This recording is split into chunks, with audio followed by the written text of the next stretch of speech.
Voter പട്ടികയിലെ സുതാര്യതക്കുറവ് വടകരയിലും കോഴിക്കോട്ടും polling ശതമാനം കുറയാൻ കാരണമായെന്ന് കോഴിക്കോട് ജില്ലാ കോൺഗ്രസ് കമ്മിറ്റി. മരിച്ചവരും ഇരട്ട വോട്ടുകളും വോട്ടർ പട്ടികയിൽ ഇടം പിടിച്ചത് പോളിംഗ് ശതമാനം കുറച്ചെന്ന് ഡിസിസി പ്രസിഡന്റ് കെ പ്രവീൺകുമാർ റിപ്പോർട്ടറിനോട് പറഞ്ഞു. എന്നാൽ യുഡിഎഫിന്റെ വോട്ടർമാർ വോട്ട് ചെയ്യാതിരുന്നതും കൂടുതൽ വോട്ടുകൾ അവസാന നിമിഷം യുഡിഎഫ് വോട്ടർ പട്ടികയിൽ ചേർത്തതും പോളിംഗ് ശതമാനത്തെ ബാധിച്ചെന്നാണ് സിപിഎമ്മിന്റെ ആരോപണം.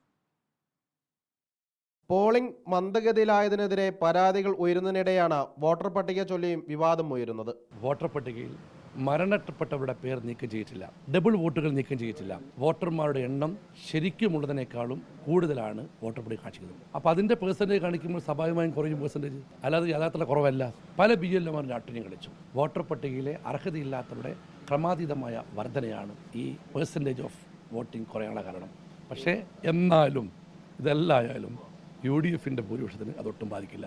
എന്നാൽ വോട്ടർ പട്ടികയിൽ കൂടുതൽ പേരുകൾ ചേർത്തത് UDF ആണെന്ന് CPIM. ഇത് അധികവും UDFിന്റെ ഇതാണ്, LDFിൻ്റെതായിരുന്നില്ല.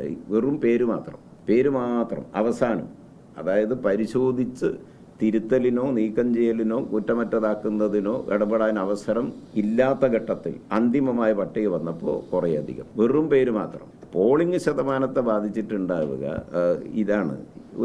കുറച്ച് പേര് പോൾ ചെയ്യാൻ ബാക്കിയുണ്ട്. ആ പോൾ ചെയ്യാൻ ബാക്കിയുള്ളത് ഇങ്ങനെ UDFിൻ്റെ കുറച്ച് വോട്ടർമാർ, അവർക്കിടയിൽ ഈ കോൺഗ്രസിലുള്ള വിശ്വാസ്യതയുടെ വന്ന തകരാറ് അത് ഗണ്യമായിട്ട് വന്നിട്ടുണ്ട്. വടകരയിലും കോഴിക്കോടും പ്രവർത്തകരെല്ലാം വോട്ട് ചെയ്തെന്നാണ് UDF അവകാശവാദം. UDF സ്വാധീന മേഖലകളിൽ രാത്രി വൈകിയും വോട്ട് ചെയ്യാനായി ആളുകൾ കാത്തുനിന്നത് ഇതിന്റെ തെളിവാണെന്നും നേതൃത്വം വിലയിരുത്തുന്നു.